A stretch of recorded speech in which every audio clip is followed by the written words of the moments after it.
کیا آپ نے کبھی ایسا طوفان دیکھا ہے جو ہر چیز کو تباہ کر دے؟ اور اگر آپ اس طوفان کے بیچ ہوں تو کیا آپ بچ سکتے ہیں؟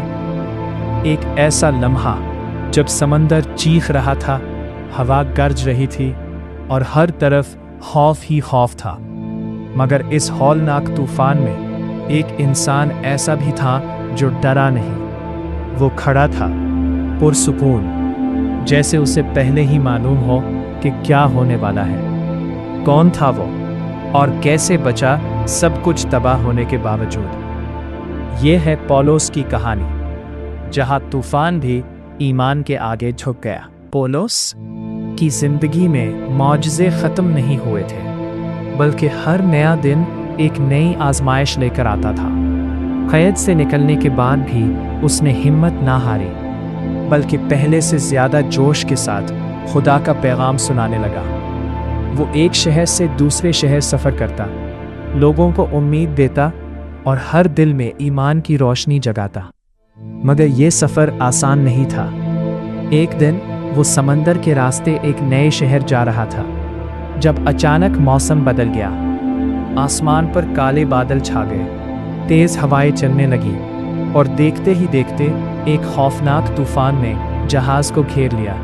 لہریں بلند ہونے لگیں، جہاز ہچکولے کھانے لگا اور ہر طرف خوف پھیل گیا۔ مسافر چیخنے لگے، ملاح اپنی پوری کوشش کر رہے تھے، مگر حالات قابو سے باہر ہوتے جا رہے تھے۔ اس ہنگامے میں پولس خاموش کھڑا تھا۔ اس کے چہرے پر خوف نہیں بلکہ سکون تھا۔ اس نے لوگوں کو تسلی دی اور کہا کہ گھبراؤ نہیں، کیونکہ خدا ہمارے ساتھ ہے۔ اس کی آواز میں ایسا یقین تھا کہ آہستہ آہستہ لوگوں کے دلوں میں امید واپس آنے لگی۔ رات گہری ہوتی گئی، طوفان شدت اختیار کرتا گیا، مگر پولس دعا میں قائم رہا۔ اور پھر ایک لمحہ ایسا آیا جب اس نے سب کو بتایا کہ خدا نے وعدہ کیا ہے کہ ہم سب محفوظ رہیں گے۔ یہ سن کر لوگوں کو حوصلہ ملا اور وہ اس کے الفاظ پر یقین کرنے لگے۔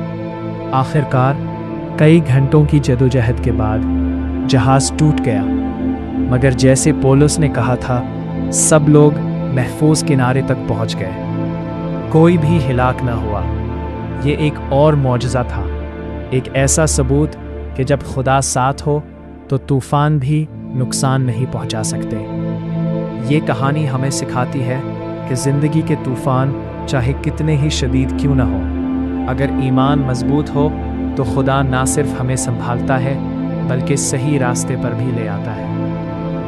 اگر آپ ایسی ویڈیوز اور دیکھنا چاہتے ہیں تو چینل کو سبسکرائب کریں اور بیل آئیکن کو ضرور دبائیں تاکہ ہر نئی ویڈیو آپ تک پہنچ سکے۔ خداوند آپ سب کو برکت دے۔